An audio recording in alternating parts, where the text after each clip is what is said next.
दर्शकों, आज हम आपको श्री रामचंद्र जी के नामकरण के बारे में और श्री रामचंद्र जी का नाम राम क्यों रखा गया, इसके बारे में बहुत रोचक जानकारी देने वाले हैं। इसलिए वीडियो को अंत तक जरूर देखिएगा।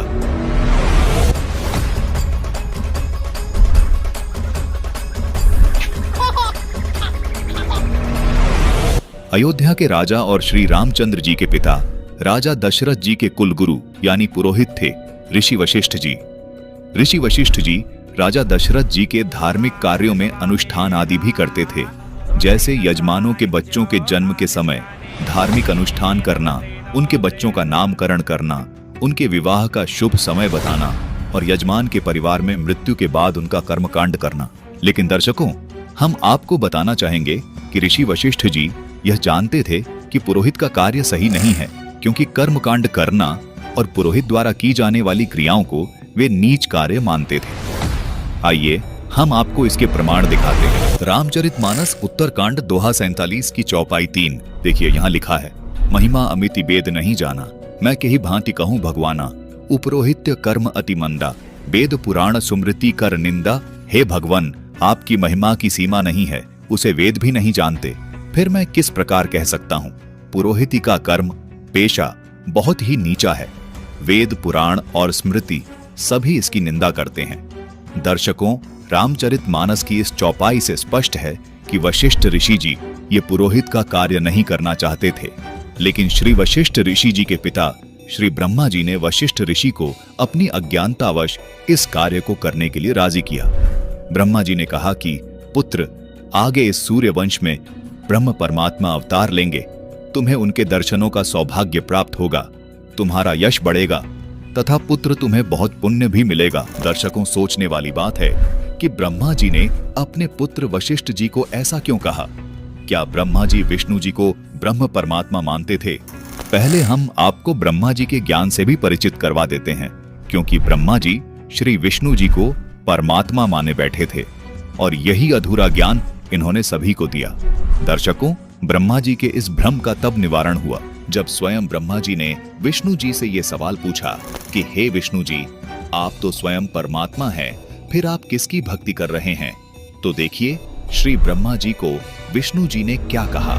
श्री देवी भागवत पुराण में प्रसंग आता है कि एक समय व्यास जी ने श्री नारद मुनि जी से प्रश्न किया, मुने आप बुद्धिमान हैं, मुझे यह बताने की कृपा कीजिए कि इस विस्तृत ब्रह्मांड के प्रधानकर्ता कौन है?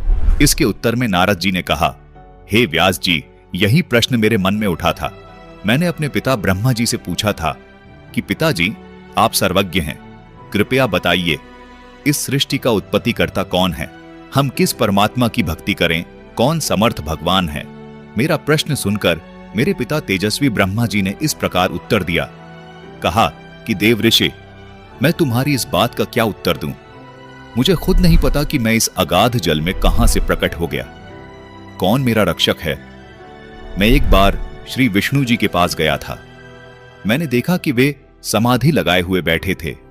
जब उनकी समाधि खुली तो मैंने प्रश्न किया, हे देवेश्वर, आप सारी सृष्टि के उत्पत्तिकर्ता, पालनकर्ता, सर्वेश्वर होकर भी किसकी भक्ति कर रहे हो? विष्णु जी ने उत्तर दिया कि मैं श्री देवी दुर्गा जी यानी भगवती शक्ति का ध्यान लगाता हूं, उन्हीं की पूजा करता हूं और मेरे ज्ञान में जितना मैंने अध्यात्म ज्ञान को समझा है उसमें श्री देवी जी से ऊपर कोई परमात्मा नहीं है, कोई समर्थ नहीं है। दर्शकों, यहां यह तो बिल्कुल स्पष्ट हो गया कि ब्रह्मा जी विष्णु जी को पूर्ण परमात्मा माने बैठे थे, जो कि गलत था, क्योंकि विष्णु जी ने स्पष्ट कर दिया कि मैं परमात्मा नहीं हूं, मेरी जानकारी में तो देवी दुर्गा परमात्मा है, उनसे ऊपर कोई नहीं है। इसका मतलब ब्रह्मा जी को पूर्ण ज्ञान नहीं था, इसलिए ब्रह्मा जी ने अपने पुत्र वशिष्ठ को भी यही अधूरा ज्ञान दे रखा था कि विष्णु जी पूर्ण परमात्मा हैं और वो सूर्य वंश में जन्म लेंगे, जबकि विष्णु जी ने स्पष्ट कर दिया कि मैं पूर्ण परमात्मा नहीं हूं, मैं तो स्वयं देवी दुर्गा का ध्यान करता हूं। अब आपको ये भी सिद्ध कर देते हैं कि देवी दुर्गा भी पूर्ण परमात्मा नहीं है। आइए देखिए ये प्रमाण। दर्शकों, अब श्रीदेवी जी क्या बताती हैं, इसके ऊपर भी दृष्टि डालते हैं। देखिए श्रीदेवी महापुराण का 7वां स्कंद, देवी द्वारा राजा हिमालय को ज्ञान उपदेश। देवी दुर्गा जी राजा हिमालय को ब्रह्म ज्ञान का उपदेश देते हुए कहती हैं कि हे राजन, आप और सब बातें छोड़ दो। यहाँ पर स्पष्ट है कि देवी दुर्गा जी कह रही हैं, आप सब बातें छोड़ दो, यानी मेरी भक्ति भी छोड़ दो। आप केवल ब्रह्म का ध्यान करो। उसका ओम नाम है, जिसके स्मरण से आप ब्रह्मलोक में चले जाओगे, जहां पर वह ब्रह्म रहता है।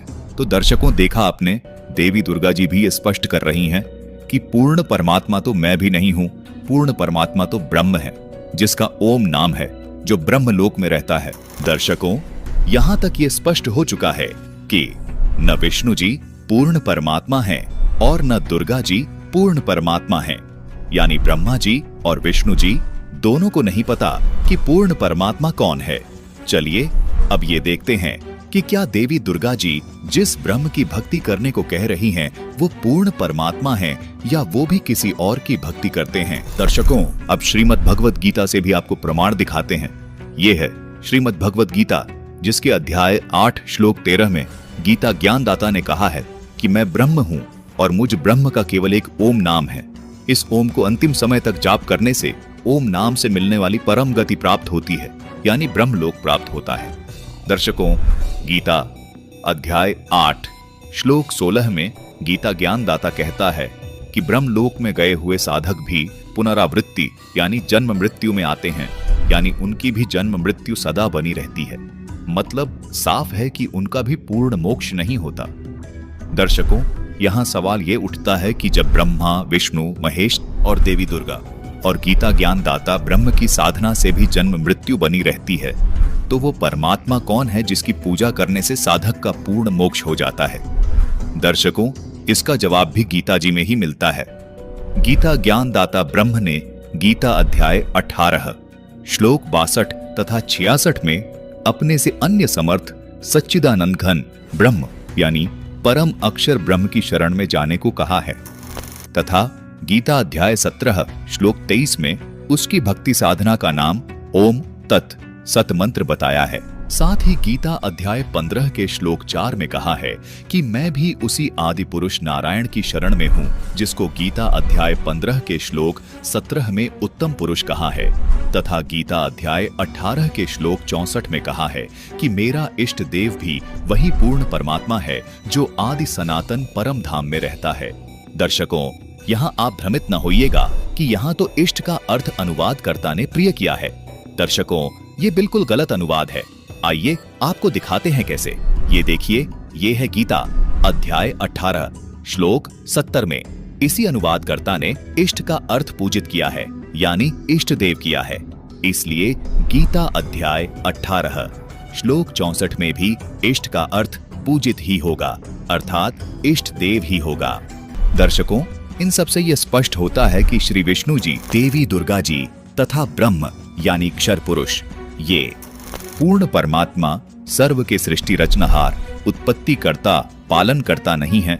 ब्रह्मा जी केवल अज्ञानतावश विष्णु जी को ब्रह्म परमात्मा मानते थे, इसलिए उन्होंने अज्ञानतावश अपने पुत्र वशिष्ठ को भ्रमित किया कि तू सूर्यवंश का पुरोहित बन जा, क्योंकि ब्रह्मा जी को पता था कि विष्णु जी ही राजा दशरथ के घर जन्म लेंगे, क्योंकि ये सारा घटनाक्रम एक फिल्म की स्क्रिप्ट की तरह पहले से लिखा हुआ होता है। इसीलिए ब्रह्मा जी ने वशिष्ठ को पहले ही बता दिया था कि विष्णु जी श्री दशरथ के घर सूर्यवंश में जन्म लेंगे। दर्शकों, अब इसी आधार से ब्रह्मा जी ने अपने पुत्र वशिष्ठ जी को भ्रमित किया, जिस कारण से वशिष्ठ ऋषि जी ने राजा दशरथ के पुत्र का नाम रामचंद्र रखा। इस प्रकरण को सही से समझने के लिए रामचरितमानस के उत्तरकांड के दोहा नंबर 47 की चौपाई नंबर 3 को फिर से समझते हैं। महिमा अमिति वेद नहीं जाना, मैं के ही भांति कहूं भगवाना, उपरोहित्य कर्म अति मंदा, वेद पुराण सुमृति कर निंदा। हे भगवान, आपकी महिमा की सीमा नहीं है, उसे वेद भी नहीं जानते, फिर मैं किस प्रकार कह सकता हूँ। पुरोहिती का कर्म पेशा बहुत ही नीचा है, वेद पुराण और स्मृति सभी इसकी निंदा करते हैं। दर्शकों, रामचरितमानस की इस चौपाई से स्पष्ट है कि वशिष्ठ ऋषि जी वेदों को पढ़ते थे, इसलिए वो पुरोहित क्रम और कर्म कांड को नीच कार्य मानते थे। उस समय गीता जी नहीं बोली गई थी, वेदों में राम नाम का कोई जिक्र नहीं था। दर्शकों, अब यहाँ पर यह सवाल खड़ा होता है कि जब वेदों में राम नाम का जिक्र नहीं है, तो फिर ऋषि वशिष्ठ जी ने राजा दशरथ के पुत्र का नाम राम क्यों रखा? दर्शकों, इसका उत्तर संत रामपाल जी महाराज ने अपने सत्संग प्रवचनों में इस प्रकार बताया है कि कबीर परमात्मा चारों युगों में आते हैं और अपना यथार्थ ज्ञान ऊंची ऊंची आवाज में बोल बोल कर सुनाते हैं। सूक्ष्म वेद में वाणी है कि सतयुग में सत सुकृत कह टेरा, त्रेता नाम मुनीन्द्र मेरा, द्वापर में करुणामय कहाया, कलयुग नाम कबीर धराया। दर्शकों, जो ज्ञान कबीर परमात्मा ने कला युग में आज से 600 वर्ष पहले बोलकर सुनाया था, यही ज्ञान उन्होंने सतयुग, त्रेता युग और द्वापर युग में मनु जी, वशिष्ठ जी और अन्य ऋषियों को भी सुनाया था। भाषा चाहे संस्कृत हो या स्थानीय, लेकिन वाणियां यही होती थी। जैसे राम नाम रटते रहो, जब लग घट में प्राण, कभू तो दीन दयाल के भनक पड़ेगी कान। कबीर परमात्मा सत सुकृत रूप में, मुनीन्द्र रूप में, करुणामय रूप में सभी को ये बताते थे कि वास्तव में आदि राम कबीर साहेब जी हैं, जिनको वेदों में कबीर देव कहा गया है। हर युग में कबीर परमात्मा ने अलग अलग रूप में आकर अपना ज्ञान वाणियों के माध्यम से बताया है, वास्तविक राम का भेद उजागर किया है। ऋषियों ने राम नाम की महिमा को तो खूब सुना, लेकिन विश्वास नहीं किया कि आदि राम कबीर देव है। मनु और ऋषि वशिष्ठ जी को भी परमात्मा कबीर जी ने आदि राम का भेद बताया था। उन्होंने केवल राम नाम की महिमा सुनी और इस पर विश्वास नहीं किया कि आदि राम कबीर जी ही है। आपको प्रमाण के लिए सूक्ष्म वेद से वो वाणियां दिखाते हैं जो कबीर परमात्मा ने चारों युगों में प्रकट होकर ऊंचे ऊंचे स्वर में बोल बोल कर सुनाई हैं। राग बिलावल अध्याय शब्द नंबर 21। अभिगत राम कबीर है चकवय अविनाशी, ब्रह्मा विष्णु वजीर हैं, शिव करत खवासी, इंद्र कोटि अनंत हैं, जाकय प्रतिहारा, वरुण कुबेर धर्मराय ठाड़े दरबारा, 33 कोटि देवता ऋषि सहंस 88, वैष्णव कोटि अनंत हैं, गुण गावें राशि, 9 योगेश्वर नाद भरें, सुर पूरें संखा, सनकादिक संगीत हैं, अविचल गढ़ बंका, शेष गणेश सरस्वती और लक्ष्मी राजय, सावित्री गौरा रटें, गण संख बिराजय, अनंत कोटि मुनिसाध हैं, गण गंधर्व ज्ञानी, अर्पें पिंड रूप्राण को जहां संखों दानी, सावंत शूर अनंत हैं, कुछ गिनती नाही, जति सती और शीलवंत लीला गुण गाही, चंद्र सूर बिनती करें, तारा गण गाढ़े, 5 तत्व हाजिर खड़े, हुक्मी दर ठाड़े, तीर्थ कोटि अनंत हैं और नदी बिहंगा, 18 भार तोकू रटे, जल पवन तरंगा, अष्टकुल्ली पर्वत रटे, धर अंबर ध्याना, महताब अग्नि तोकू जपे, साहिब रहमाना, अर्श कुर्श पर तेज है, तन तबक तिराजी, एक पलक में करत है, सो राज बिराजी, अलख बिनानी कबीर को रंग खूब चबाया, एक पानी की बूंद से संसार बनाया, अनंत कोटि ब्रह्मांड है, कुछ बार न पारा, लख 84 खान का तू सिरजनहारा, सूक्ष्म रूप स्वरूप है, बहु रंग बिनानी, गरीब दास के मुकट में हाजिर प्रवाणी। दर्शकों, कबीर परमात्मा ने इन वाणियों को हर युग में ऊंचे ऊंचे स्वर में बोलकर सुनाया और अपनी महिमा यानी परम अक्षर ब्रह्म यानी सच्चिदानंद घन ब्रह्म की महिमा को राम शब्द बोलकर बताया। कबीर परमात्मा कहते थे कि सर्व का पालन करता केवल अविगत राम है, यानी आदि राम है। वही वास्तव में अविनाशी है, वही शत्रुओं का नाश करने वाला है, पाप नाशक है और सबका साथी है। शुभ लक्षणों से युक्त वही राम है। हर युग में ऋषिजन कबीर परमात्मा से राम नाम की महिमा इसी प्रकार सुनते आ रहे थे और परमात्मा को राम के नाम से जानने लगे थे। दर्शकों, अब हम उसी प्रसंग पर वापस आते हैं कि राजा दशरथ के चारों पुत्रों का नामकरण कैसे हुआ। देखते हैं रामचरितमानस के बालकांड के दोहा नंबर 196 की चौपाई नंबर 1 से 4 तथा दोहा नंबर 197। मन संतोषे सबन्हि के जहम तह देहिम असीस, सकल तनय चिरजीवहु तुलसीदास के ईस। राजा ने सबके मन को संतुष्ट किया। इसी से सब लोग जहां तहां आशीर्वाद दे रहे थे कि तुलसीदास के स्वामी सब पुत्र चारों राजकुमार चिरजीवी दीर्घायु हो। कछुक दिवस बीते एहि भांति, जात न जानिय दिन अरु राति, नामकरण कर अवसरु जानी, भूप बोली पट्ठे मुनि ज्ञानी। इस प्रकार कुछ दिन बीत गए, दिन और रात जाते हुए जान नहीं पड़ते। तब नामकरण संस्कार का समय जानकर राजा ने ज्ञानी मुनि श्री वशिष्ठ जी को बुला भेजा। करी पूजा भूपति असभाषा, धर्य नाम जो मुनि गुणी राखा, इन्ह के नाम अनेक अनूपा, मैं नृप कहब स्वमति अनुरूपा। मुनि को पूजा करके राजा ने कहा, हे मुनि, आपने मन में जो विचार रखे हों वे नाम रखिए। मुनि ने कहा, हे राजन, इनके अनेक अनुपम नाम हैं, फिर भी मैं अपनी बुद्धि के अनुसार कहूंगा। जो आनंद सिंधु सुखरासी, सीकर तेन त्रैलोक सुपासी, सो सुखधाम राम असनामा। अखिल लोकदायक विश्रामा। ये जो आनंद के समुद्र और सुख की राशि है, जिस आनंद सिंधु के एक कण से तीनों लोक सुखी होते हैं, उन आपके सबसे बड़े पुत्र का नाम राम है, जो सुख का भवन और संपूर्ण लोकों को शांति देने वाला है। विश्व भरण पोषण कर जोई, ताकर नाम भरतस होई, जाके सुमिरन तेम रिपुनासा। नाम शत्रुघ्न वेद प्रकाशा। जो संसार का भरण पोषण करते हैं, उन आपके दूसरे पुत्र का नाम भरत होगा। जिनके स्मरण मात्र से शत्रु का नाश होता है, उनका वेदों में प्रसिद्ध शत्रुघ्न नाम है। लच्छन धाम राम प्रिय सकल जगत आधार। गुरु वशिष्ठ तेहि राखा लक्ष्मण नाम उदार। जो शुभ लक्षणों के धाम श्री राम जी के प्यारे और सारे जगत के आधार है, गुरु वशिष्ठ जी ने उनका लक्ष्मण ऐसा श्रेष्ठ नाम रखा। दर्शकों, जैसा कि आपने इन चौपाइयों में देखा कि वशिष्ठ ऋषि जी ने तो जो वेदों में परमात्मा के गुण है, उनके आधार पर ही चारों पुत्रों का नाम रख दिया। राजा दशरथ के ज्येष्ठ पुत्र का नाम रामचंद्र रखा, जिनको राम नाम से जाना जाने लगा। दर्शकों, हम आपको पहले भी स्पष्ट कर चुके हैं कि परमात्मा स्वयं ऋषि रूप में सत सुकृत नाम से सतयुग में प्रकट हुए थे। तब उन्होंने सभी को सूक्ष्म वेद का ज्ञान बताया था। ये ज्ञान वही ज्ञान था जो परमात्मा कबीर जी ने संत गरीबदास जी को भी सन 1727 में बताया था। संत गरीबदास जी ने अपनी वाणी में यानी अमर ग्रंथ सूक्ष्म वेद में लिखवाया है कि गरीब ऐसा राम अगाध है, अविनाशी गहर गंभीर, हदि जीवों से दूर है बेहदियों के तीर।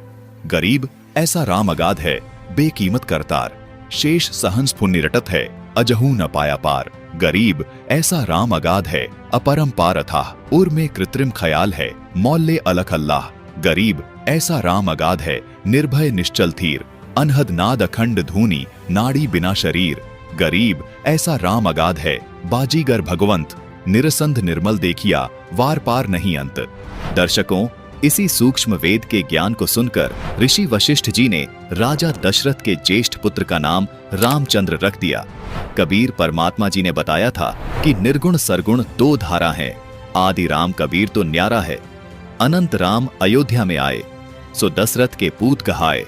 कोटि राम गए लंका तोरी, ताको लखी न अभिगत डोरी।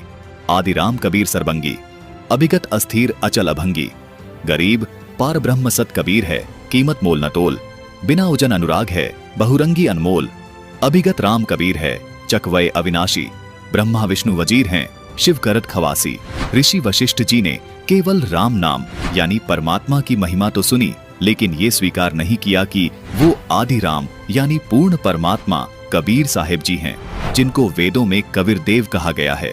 दर्शकों, यदि हम बालकांड के दोहा नंबर 196 की चौपाई नंबर 4 देखें, तो उसमें राजा दशरथ के दूसरे पुत्र का नामकरण किया गया है। लिखा है कि भरत का नाम इसलिए भरत रखा गया क्योंकि परमात्मा सबका भरण पोषण करने वाला होता है। वेदों में परमात्मा को सबका भरण पोषण करने वाला कहा है, इसलिए ऋषि वशिष्ठ जी ने राजा दशरथ के दूसरे पुत्र का नाम भरत रख दिया। दर्शकों, अब यदि आपसे ये पूछा जाए कि क्या वास्तव में राजा दशरथ के दूसरे पुत्र यानी भरत जी सबका धारण पोषण करने वाले थे, तो इसका उत्तर होगा नहीं। इसी प्रकार राजा दशरथ के पहले पुत्र यानी रामचंद्र जी भी पार ब्रह्म परमात्मा नहीं है, सत्पुरुष नहीं है। आपको सूक्ष्म वेद से भी प्रमाणित कर चुके हैं कि पार ब्रह्म परमात्मा यानी आदि राम सत्पुरुष कबीर साहिब जी ही हैं, जिनको वेदों में कबीर देव कहा गया है। दर्शकों, अब राजा दशरथ के तीसरे पुत्र का नाम ऋषि वशिष्ठ जी ने शत्रुघ्न रख दिया था। चौपाई में लिखा है कि शत्रुघ्न इसलिए नाम रखा गया क्योंकि परमात्मा के गुणों में आता है कि उसका स्मरण करने से शत्रु का नाश हो जाता है, यानी उस सच्चिदानंद घन ब्रह्म की भक्ति करने से शत्रु का नाश हो जाता है।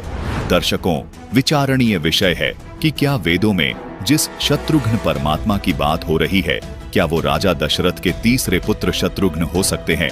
इसका भी उत्तर होगा नहीं हो सकते। दर्शकों, अब बात करते हैं राजा दशरथ के चौथे बेटे के नामकरण की। दर्शकों, वेदों में परमात्मा को शुभम नाम से भी संबोधित किया गया है।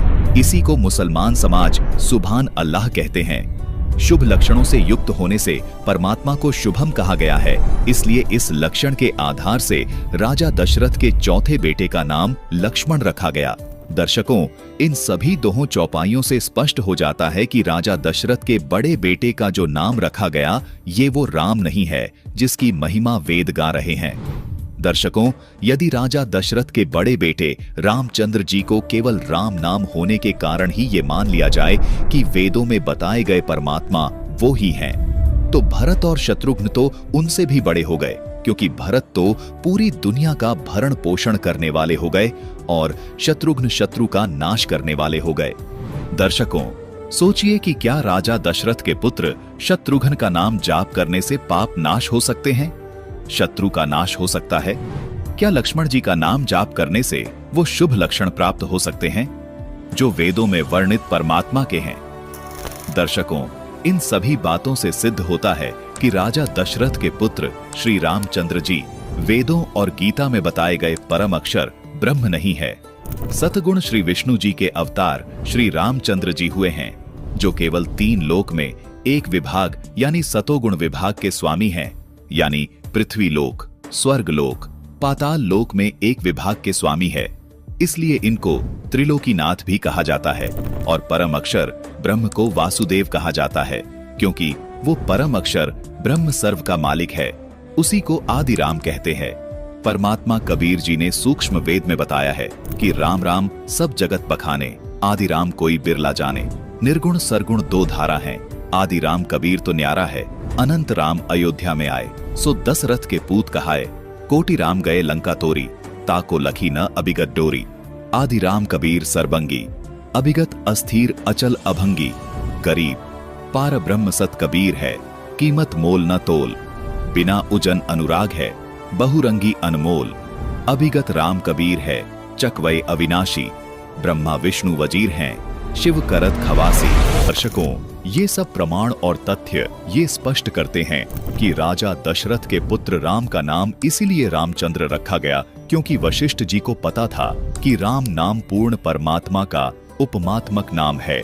अपने पिता ब्रह्मा जी से अधूरे ज्ञान से वशिष्ठ जी ने ये मान लिया था कि राजा दशरथ के घर पर पूर्ण परमात्मा जन्म लेंगे, जबकि वेदों में स्पष्ट है कि पूर्ण परमात्मा माता के गर्भ से जन्म नहीं लेता, उसकी परवरिश कुंवारी गाय के दूध से होती है। लेकिन अज्ञानतावश ऋषि वशिष्ठ जी ने राजा दशरथ के पुत्र श्री राम यानी विष्णु जी का नाम राम रख दिया। सतयुग से ही सभी ऋषि जनों ने कबीर परमात्मा की वाणियों में सुना हुआ था कि राम यानी पूर्ण परमात्मा सबका धारण पोषण करने वाला है। इसलिए वशिष्ठ जी ने श्री रामचंद्र जी का नाम राम प्रभु के गुणों के आधार पर रखा, जबकि इस एपिसोड में ये सिद्ध हो गया कि असली राम अर्थात आदि राम कबीर परमेश्वर हैं, जो अपनी महिमा चारों युगों में बताते हैं। दर्शकों, भगवान राम जी की लीला पर आधारित पवित्र पुस्तक रामायण से तो आप बखूबी परिचित होंगे, जिसका आज हिंदू समाज के धर्मी लोगों द्वारा बहुत ही श्रद्धा से पाठ भी किया जाता है। एक ऐसे ही धार्मिक व्यक्ति की आप बीती से आज हम आपको रूबरू करवाने वाले हैं। इनसे मिलिए, ये हैं खंडवा मध्य प्रदेश के रहने वाले खुमान दास जी। ये सर्व देवी देवता की पूजा करते थे, व्रत उपवास रखने के साथ साथ रामायण का पाठ भी किया करते थे। पर रामायण का पाठ करते समय उसकी चौपाइयों में छिपे रहस्य को नहीं समझ पाते थे। रामायण के प्रसंग और अनेकों आध्यात्मिक प्रश्नों को लेकर खुमान जी दुविधा में रहते थे। पर फिर एक दिन इन्हें मिला अध्यात्म का खजाना, जिसका ताला खोलते ही इनकी सर्व शंकाएं मिट गईं। दर्शकों, आपको बता दें, खुमान जी को मिली तत्वदर्शी संत रामपाल जी महाराज जी द्वारा लिखित पुस्तक ज्ञान गंगा, जिसमें लिखी सृष्टि रचना को पढ़कर इनकी आत्मा गदगद हो गई और आध्यात्मिक लाभ मिला। इसके अतिरिक्त संत जी से नाम उपदेश लेने के बाद तो मानो खुमान जी का जीवन खुशियों से भर गया, जिसका गुणगान करते हुए आज ये थकते नहीं हैं। सुनिए इनके खुशहाल जीवन की सच्चाई जो खुमान जी ने आप बताई। नमस्कार सर। जी सर, नमस्ते। सर, क्या नाम है आपका? जी सर जी, मेरा नाम खुमान दास, खंडवा जिला रहा है, मध्य प्रदेश से आया हूँ। सर, संत रामपाल जी महाराज से नाम दीक्षा आपने कब ली? जी सर जी, मैंने संत सदगुरु रामपाल जी महाराज से नाम दीक्षा 5 सितंबर 2013 को मेरे को नामदान मिला है। सर, संत रामपाल जी महाराज से नाम दीक्षा लेने से पहले क्या आप कोई भक्ति साधना भी करते थे? जी सर जी, संत सदगुरु रामपाल जी महाराज जी से नामदान लेने से पहले दास जो हिंदू धर्म के देवी देवता हैं उनको पूजना, व्रत उपवास करना और रामलीला में पाठ करना, और संत सिंगाजी महाराज हमारे हरदोई तहसील के संत हुए हैं, प्रसिद्ध संत हैं जिनको 3-4 जिले के लोग मानते हैं। उन संतों का भजन गाना झान मृदंग पे बजा करके और 25 साल तक मंडल बनाकर मैंने भजन गाया और लोगों को ज्ञान समझाता था सर जी। और इस ज्ञान को समझाने में मेरे को जो कन्फ्यूज होता था मेरे दिल में, वो मेरे को बहुत कचोटता था सर मेरे दिल में। जैसे दास रामलीला में राम का पाठ करता था, पवित्र रामायण जी में जो एक प्रसंग आता है कि श्री विश्वामित्र जी के साथ राम जी और लक्ष्मण जी जनक जी के दरबार में, जनक जी के वहाँ गए थे पुष्प वाटिका में, उनने विश्वामित्र जी ने उनको फूल तोड़ने के लिए भेजा था और वहाँ पर माता सीता जी अपनी सखियों के सहित गौरी पूजने के लिए वहाँ आई थी वाटिका में। तो श्री राम जी ने लक्ष्मण जी से कहा था कि भाई लक्ष्मण, सो सब कारण जान विधाता, फरक ही सुभग अंग सुन भराता। हे भाई लक्ष्मण, मेरे शुभ अंग फरकते हैं, दाहिने अंग फरकते हैं, इनका कारण तो विधाता ही जाने। तो सर जी ये समझ के मैं कंफ्यूज होता था। क्यों कि मैं तो श्री राम को परम सुप्रीम मानता था, अंतर्यामी मानता था, घट घट के वासी जानता था और सर्वा सर्वे जानता था। मेरे राम थे इष्ट और राम इष्ट ऐसा बोल रहे हैं कि वो कारण, मेरे अंग फरकने का कारण तो विधाता जाने। वो कौन विधाता होगा? तो दास बहुत कंफ्यूज होता था। फिर दूसरा प्रसंग है रामायण में कि श्री राम जी, श्री लक्ष्मण जी, श्री जानकी जी पिताजी की आज्ञा लेकर वन को चले जाते हैं, 14 वर्ष के लिए वनवास जाते हैं और भरत जी और शत्रुघ्न मामा के घर गए हुए होते हैं और यहाँ पर दशरथ जी के प्राणस्थ हो जाते हैं। उस समय श्री महाराज वशिष्ठ जी जो सूर्य कुल के गुरु थे, श्री राम जी के गुरु थे, श्री महाराज दशरथ जी के गुरु थे, वो सूर्य कुल के गुरु वशिष्ठ जी से भरत जी ने पूछा कि महाराज ये क्या है? सब जनता व्याकुल है, माताएं उदास है, व्याकुल हो रही है, पिताजी प्राणस्थ हैं, भैया राम लक्ष्मण और जानकी माता कहाँ गए हैं? तो वशिष्ठ जी ने क्या कहा था? सुनहु भरत भावी प्रबल, बिलख कहे मुनिराय, हानि लाभ जीवन मरण, यश अपजस विधिहात। ये रामायण में दोहा है सर, मैं आपको क्या बताऊं। जैसे हमारे संत रामपाल जी महाराज ने ये सब बताया है, ज्ञान बताया है, उससे मेरे को पता चला, नहीं तो पहले मैं भी उनको सर्वा सर्वे जानता था। तो ये मुनियों के राजा मुनि राय बोल रहे हैं, हानि लाभ जीवन मरण जस अपजस विधिहात। सर हानि तो कोई चाहता नहीं है और हानि नहीं चाहते, हम तो लाभ चाहते हैं और जीवन मरण, जीवन चाहते हैं, मरण नहीं चाहते हैं और जस अपजस, अपजस तो हम मर करके भी नहीं चाहते सर। अभ्यस तो हमको होना ही नहीं, क्योंकि मरने के बाद भी हम तो ये चाहते हैं कि लोगों ने हमको अच्छा कहना चाहिए, ऐसा नहीं कहना चाहिए कि अच्छा मर गया। सर, फिर आप संत रामपाल जी महाराज की शरण में कैसे आए? संत रामपाल जी महाराज की शरण में ज्ञान गंगा पुस्तक के माध्यम से आए सर। ज्ञान गंगा पुस्तक मिली, हमारे भजन गाने वाले साथी जिनका नाम मांगीलाल भाई है, वो मांगीलाल जी संत रामपाल जी महाराज की शरण में गए, उनने उनसे नाम लिया, 20 दिन आश्रम में रहे और जिस रोज़ वो वहाँ से आए हमने भजन किए, वो भजनों में नहीं आए। तो मैंने साथियों से पूछा कि भाई मांगीलाल भाई क्यों नहीं भजन में आए? तो किसी ने कहा कि उनने कोई गुरु बना लिया है। मैं दूसरे ही दिन उनके घर गया, उनसे पूछा कि भाई साहब आप भजन में क्यों नहीं आए? तो उन्होंने बोला कि भाई मैं भजन गाना मैंने बंद कर दिया है, मैंने संत रामपाल जी महाराज से नाम दीक्षा ले ली है और उनने मेरे को भजन गाने का मना बोल दिया। मैंने कहा कि ऐसे संत रामपाल जी महाराज कहते हैं जो राम दीक्षा ली और भजन गाने का मना तो कोई गुरु नहीं बोलते, भजन करने का सभी कहते। हाँ, भजन करने का मना नहीं बोला, भजन गाने का मना बोला है। मैंने कहा यार कैसी बातें कर रहे हो, कौन है तुम्हारे गुरु, ऐसे कैसे गुरु हैं? ऐसा उनसे कहा तो उनने क्या करा, एक ज्ञान गंगा पुस्तक ला के मेरे हाथ में थमा दी और मेरे को ऐसा बोला कि मैं तुम्हारे लिए प्रसाद लाया हूँ, ये प्रसाद ले लो, ये रामपाल जी महाराज का प्रसाद दिया हुआ है, ये प्रसाद तुम्हारे लिए विशेष करके लाया हूँ, ले लो। तो मैंने वो पुस्तक हाथ में ली सर और पहला ही पेज खोला तो पूर्ण ब्रह्म परमेश्वर कबीर साहब जी का फोटो का दर्शन हुआ और वैसे ही पुस्तक मैंने लेकर के घर आया तो मैंने मेरे छोटे भाई लखन भाई को दी कि भाई तू पढ़ जरा 2-4 रोज, मेरे फुर्सत हो जाएगा जब मैं पढ़ूंगा, मेरे को फुर्सत मिलेगी जब। वैसे ही लखन भाई ने वो पुस्तक पढ़ी और वो जैसे जैसे पढ़ता जा गया वैसे वैसे मेरे को बताता गया, देखो भैया इसमें यहाँ लिखा है, देखो भैया इसमें यहाँ लिखा है। जैसे सिंगाजी महाराज का भजन में ज्ञान तुम समझाते हो वैसा ही ज्ञान इसमें भी लिखा हुआ है। हम दोनों भाइयों ने ऐसे मिलान करके पढ़ते गए। तो क्या पढ़े सर जी, बताएं क्या तुमको। केवल जो पवित्र ज्ञान गंगा पुस्तक में संत रामपाल जी महाराज ने लिखी है, उसमें पृष्ठ नंबर 20 पर ज्ञान गंगा में जो सृष्टि रचना लिखी हुई है, सृष्टि रचना को पढ़ते ही हमारी आत्मा गदगद हो गई। धन्यवाद किया, कोटि कोटि दंडवत प्रणाम किया कि ऐसे संत इस धरती पर आए हुए हैं और हम भूले पड़े हैं, हमको आज तक इनकी खबर नहीं, भनक नहीं लगी। आहा, हमारी आंखों से आंसू निकल गए। उसी समय हम दोनों भाइयों ने रात भर खूब विचार किया। फिर हमारे छोटे भाई कैलाश भाई को बुलाया, उनको बताया, उनने भी सृष्टि रचना पढ़ी, उनको भी समझाया, उनके भी समझ में आ गया। हमने गीता जी उठाई, हमारे सिंगाजी महाराज के भजन लिए, उनसे मिलान किया, सब ज्ञान पूरा पूरा पूरा पूरा एक जैसा मिलता गया। संत रामपाल जी महाराज जी के ज्ञान से हम तो धन्य हो गए। संत सिंगाजी महाराज की वाणी में हम बोलते थे, वाह घर की मोहे कोई न बतावे, जा घर से जीव आया हो। ब्रह्मा विष्णु महेश नहीं थे, नहीं थी मूल और माया हो। रज और वीर्य दो ही नहीं थे, फिर जीव कहाँ से आया हो। ऐसे ऐसे हम भजन गाते थे, हम भक्तों को समझाते थे, पर वो हमारे मन में अशांति थी। कंसेप्ट था कि ये सिंगाजी बाबा बोलना क्या चाहते हैं। जीव को बता रहे हैं कि ब्रह्मा विष्णु महेश नहीं था, और ये बता रहे हैं कि जो घर से जीव आया, वो कौन सा ऐसा घर है, कहीं के घर में रहता था क्या जीव, और वहाँ से आया है क्या ये, तो इसका घर कहाँ होगा। और ब्रह्मा विष्णु महेश नहीं थे, नहीं थी मूल माया। रज और वीर दो ही नहीं थे, फिर जीव, तो ये जीव तो इनसे पहले का हो गया, सिंगाजी महाराज बता रहे हैं। तो हमको ऐसा लगता था, पर जिस समय हमने संत रामपाल जी महाराज, परम संत रामपाल जी महाराज जी, जिनकी ज्ञान गंगा, जिसके पृष्ठ नंबर 20 पर सृष्टि रचना पढ़ी, तो हमारे सारे कंसेप्ट क्लियर हो गए। सब पूरा पूरा हमको समझ में आया कि ये बात है ये। फिर बरवाला, सतलोक आश्रम बरवाला, जिला हिसार, हरियाणा में जाकर के हमने परम गुरु संत रामपाल जी महाराज जी से नामदान लिया। सर, हमने सुना है कि जो भी श्रद्धालु संत रामपाल जी महाराज से जुड़ता है उनको बहुत सारे लाभ प्राप्त होते हैं, तो क्या आपको भी कोई लाभ प्राप्त हुए संत रामपाल जी महाराज से नाम दीक्षा लेने के बाद?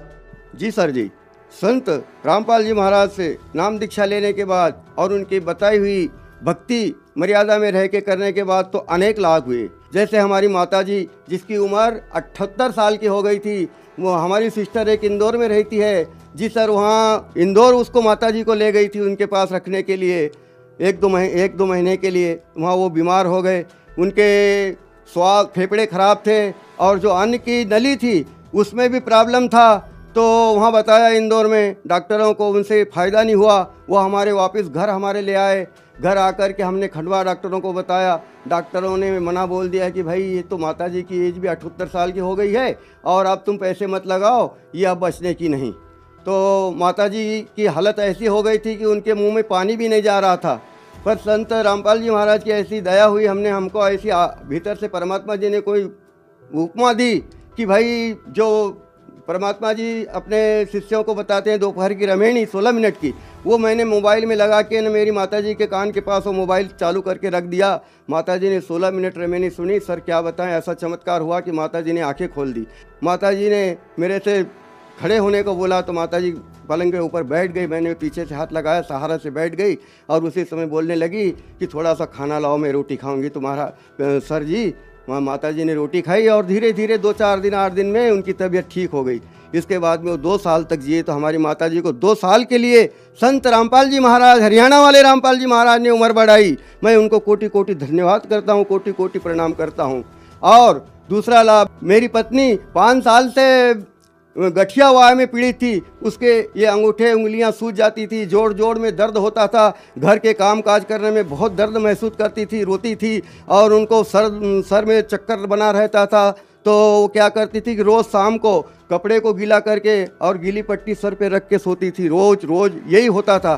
तो सर ये सब मैं जुड़ा परमात्मा रामपाल जी महाराज जी से। उसके बाद मेरी पत्नी को जुड़ा, उनसे नामदान दिलाया, और जैसे ही उनने नाम लिया उनका वो रोग भी समाप्त हो गया। आज वो तंदुरुस्त है और अच्छे, कोई तकलीफ नहीं है, और अच्छे घर का, खेती का, सबका काम करती है। संत रामपाल जी महाराज की दया से, संत रामपाल जी महाराज की कृपा से मेरी पत्नी को भी ये लाभ हुआ है। तीसरा, मेरे छोटे भाई कैलाश, जिसका नाम कैलाश है, वो बाजार सब्जी बेचने के लिए भीड़ गया हुआ था। वहाँ से मोटरसाइकिल से वापस शाम को आ रहा था, तो और उसने अपने कान में संध्या आरती लगा के, कान में लीड लगा के और आरती करते हुए अकेला गाड़ी पे आ रहा था। पीछे से एक शराब पिया हुआ व्यक्ति गाड़ी चलाता आया। ये मेरा भाई मैं अपनी साइड में चल रहा था, पर उसने आते से उसकी साइड में जा कर के उसको गाड़ी को ठोका और गाड़ी गिर गई और भाई भी गिर गए और एक कम से कम 10-20 फीट तक घिसते गए। तो उस एक दो जगह चोट खरोच लगी, बाकी कुछ नहीं। तो उस दिन ऐसा हाल था, देखने वालों ने बताया कि ऐसा हाल था कि या तो इनने मर जाना था या फिर हाथ पैर सर कुछ भी फूट जाना था, टूट जाना था। पर संत रामपाल जी महाराज की दया से मेरे भाई को भी परमात्मा ने जीवन दान दिया। और एक लाभ मैं बताऊं सर, मेरा बड़ा लड़का जिसकी उम्र 30 साल की है, उसकी शादी नरलाय में हुई। नरलाय में उसकी बहू को और बच्चे को लेने के लिए गया था, तो गांव जलवा के पास जाकर के एक पिकअप भरी हुई आ रही थी, तेंदू के पत्ते की बोरियां रखी थी उस पर, और पिकअप भरी हुई आ रही थी और मेरा बच्चा 40-45 की स्पीड में अपनी साइड में चल रहा था। तो उसी समय वो पिकअप चलाने वाले ड्राइवर का ध्यान कहाँ था कि ऊपर जो घरों में लाइन गई थी बिजली की, उसकी सर्विस को बचाने के लिए वो पिकअप बहुत ऊंची भरी हुई थी। सर्विस को बचाने के लिए उसने एकदम से गाड़ी मेरे बच्चे की मोटरसाइकिल तरफ एकदम से मोड़ दी और बच्चे की मोटरसाइकिल और उनका पिकअप का आमना सामना टक्कर हुआ। आमने सामने के टक्कर में कम से कम 100 फीट तक मेरी मोटरसाइकिल आड़ी घिसाती हुई चली गई और बच्चे को किसी ने उठा के और दूर खड़ा कर दिया। गांव वाले 50 इकट्ठे हो गए। सब ने कहा कि भाई ये तो ख़त्म हो गया, पर देखते हैं कि अरे भाई गाड़ी पे कौन था। तो मेरा बच्चा बोलता है कि मैं था। अरे क्या बात कर रहा है, तू तो खड़ा है। कहे कि मेरे को न मालूम किसने उठाया।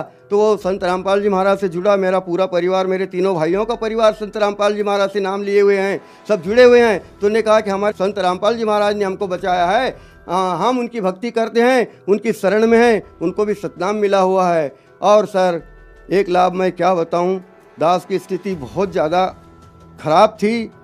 सर जी मेरी स्थिति, आर्थिक स्थिति ऐसी थी कि कहूँ तो मुझको रोना आता है कि मेरे घर में एक खटिया थी जिस पर सर जी 2 रोज मेरी भगतमती और मेरी लड़की सोती थी। उसके बाद मेरी लड़की मुझे बोलती थी कि पापा जी हम 2 रोज से नीचे सो रहे हैं, अब आप ये खटिया पे सो जाओ, हम माँ और मैं नीचे सोऊंगी। और हमारे घर में खाने के लिए बर्तन नहीं थे सर, एक थाली थी जिसमें अगर आटा गूंद लिया जाता था तो हम प्लेट में रोटी और सब्जी ले लेकर खाते थे। दास का घर ऐसा टूटा हुआ घर था कि एक बार संत रामपाल जी महाराज से जुड़ा नहीं था, इसके पहले की बात बता रहा हूँ। गांव में गणेश जी बैठाया था, गणेश जी का चंदा लेने के लिए सरपंच, पटेल और गांव के भले भले 10-20 आदमी मेरे घर आए। मैंने कहा कि आज मेरे घर में आए हो, गरीब के घर में, तो मैं तुमको चाय पिला देता हूँ, मेरे भीतर आ जाओ। तो भीतर आने से मना कर गए कि हम भीतर आएंगे तो तुम्हारा घर तो ऐसा है कि ना मालूम हमारे नीचे ऊपर गिर जाए। तो बाहर आंगन में बैठे रहे, वहाँ उनको मैंने ले जाके चाय दिया और चाय पिलाई, पर वो भीतर नहीं आए। ऐसा मेरा घर था जिसमें हम रहते थे सर, ये कंडीशन थी, ऐसी स्थिति थी। आज संत रामपाल जी महाराज की दया से मेरा घर, मेरे परिवार वालों में, मेरे परिवार के जितने भी हैं उनसे मेरा घर सबसे अच्छा है गांव में। और मेरा एक छोटा बेटा और बहू इंदौर में रहते हैं, सर्विस करते हैं। तो सर जी उनके पास मकान नहीं था, किराए के मकान में रहते थे। तो मैंने संत रामपाल जी महाराज से प्रार्थना करी, गुरुदेव दास के बच्चे के पास मकान नहीं है। संत रामपाल जी महाराज का आदेश आया, बेटा भक्ति करते रहो, परमात्मा दया करेंगे। हम भक्ति करते रहे। दास की क्या औकात थी, परमात्मा जी ने 13 लाख का मकान मेरे बच्चे को अगले साल दिलाया है। मैं परमात्मा जी के गुण कहाँ तक गाऊं।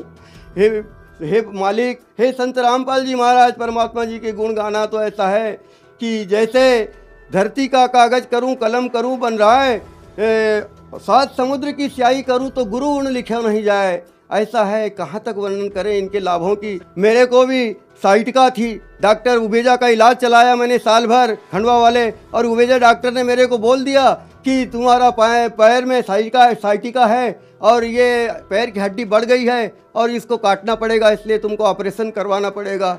सर मैंने कोई ऑपरेशन नहीं करवाया, मैंने जैसे मालिक से नाम लिया परमात्मा जी से, संत रामपाल जी महाराज को मैंने प्रार्थना भी नहीं लगाई और वैसे ही मेरे साइटिका का रोग चला गया। क्योंकि जब हम पहले शुरू में उनसे जुड़े थे तो हमको तो प्रार्थना का भी ज्ञान नहीं था कि प्रार्थना लगाते हैं और कैसा होता है, मगर मन ही मन मैंने कहा कि मालिक मेरे को ये तकलीफ़ हो रही है चलने फिरने में, इसको अच्छा कर दो। तो रामपाल जी महाराज ने मेरी साइटिका की बीमारी को भी ख़त्म कर दिया। सर, मैं संत रामपाल जी महाराज से जुड़ने के पहले सुपारी तम्बाकू खाता था, गुटखा पाउच खा लेता था और कहीं जाने आने के समय मेहमान जाते थे जब हम बीड़ी सिगरेट भी पी लिया करते थे। सर रामपाल जी महाराज जी के शरण में जाने से मेरी तम्बाकू सुपारी और गुटखा खाता था ये सब छूट गया। हम इसको छोड़ने के लिए मैंने बहुत प्रयत्न किए। सिंगाजी महाराज को इष्ट मानता था। जब मैं सिंगाजी महाराज के समाधि पे जाकर 2-3 बार छोड़ के आया, नहीं छूटी। फिर हमने 2 जीप किराए से करीब पूरी हमारे भजन मंडल के 20-25 लोगों को लेकर के मैं खजूरी, जहाँ सिंगाजी महाराज की जन्मभूमि, वहाँ गया और वहाँ सुपारी तम्बाकू फेंक के आया और हमारी सब पूरी पार्टी को तम्बाकू सुपारी छुड़वाई थी, पर इसके बाद भी नहीं छूटी। और संत रामपाल जी महाराज के शरण में गया और जिस दिन से नाम लिया उस दिन से आज तक तम्बाकू को हाथ भी नहीं लगाया। जो श्रद्धालु मुझे देख रहे हैं उनको, हे परमात्मा, मैं तो क्या कहूँ संसार वालों को, मेरे परिवार वालों को और प्रभु प्रेमी आत्माओं को जो भगवान से मिलना चाहते हैं उनको मैं तो यही कहता हूँ, सभी को, सभी प्रभु प्रेमी आत्माओं को, और ख़ास करके मेरे भजन मंडल के मेरे जितने भी साथी हैं उनको, मेरे रिश्तेदारों को और जो नहीं भी जुड़े हैं उनको, कि तुम ये बात को छोड़ो कि तुम्हारे गुरु और हमारे गुरु, तुम्हारे गुरु और हमारे गुरु। अरे तुम्हारे गुरु हमारे गुरु से क्या लेना देना है भाई? ज्ञान मिलता है, ज्ञान लो और अपना मोक्ष कराओ और सतलोक चलो। क्या यहाँ रहोगे? यहाँ रह के क्या कर लोगे?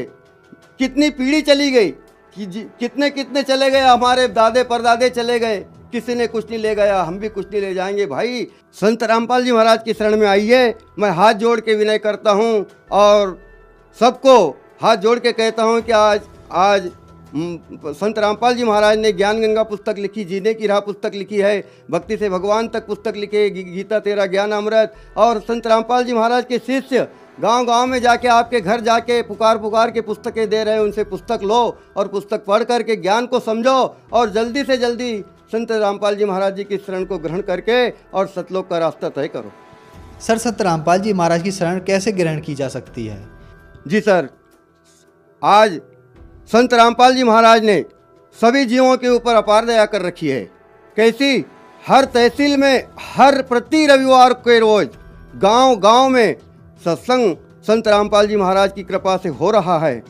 संत रामपाल जी महाराज के शिष्य गांव-गांव में जाकर प्रति रविवार और बीच में भी समय मिलता है तो बीच में भी सत्संग करते हैं। और उस सत्संग में रामपाल जी महाराज का आदेश है कि एक दिन का नामदान भी दिया जाता है। और कोई भगत और शिष्य ये सत्संग भी नहीं करता और नामदान भी नहीं देता, ये तो खुद स्वयं संत रामपाल जी महाराज ही सत्संग करते हैं और वो खुद ही LCD के माध्यम से नाम देते हैं। तो जिन भी भक्तात्माओं को उनका ज्ञान समझ में आ जाए, अगर नामदान लेना है तो नज़दीकी नामदान सेंटर परमात्मा जी ने हर जगह खोल रखे हैं। वहाँ पर जाकर जो भी नज़दीक पड़ता है वहाँ जाकर के संत रामपाल जी महाराज से नामदान लेकर के अपना कल्याण करवा सकते हैं।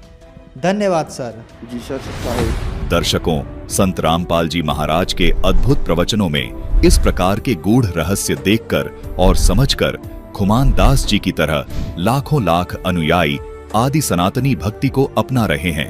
आज तक श्री रामचंद्र जी को ही पूर्ण परमात्मा मानकर भक्ति कर रहे थे, जबकि संत रामपाल जी महाराज जी ने प्रमाणित कर दिया कि श्री रामचंद्र जी 3 लोक के राम हैं। अविगत राम तो कबीर परमेश्वर जी हैं, जो वास्तव में सृष्टि के रचयिता हैं, सबके पालन पोषण करने वाले हैं। आदि राम अर्थात अविगत राम कबीर की भक्ति करने से ही जीव का पूर्ण मोक्ष हो सकता है। अविगत राम कबीर की आदि सनातनी भक्ति वर्तमान में केवल जगत गुरु तत्वदर्शी संत रामपाल जी महाराज ही प्रदान कर रहे हैं। यथा शीघ्र संत रामपाल जी महाराज से नाम दीक्षा लें और अपने जीवन का कल्याण करवाएं। धन्यवाद।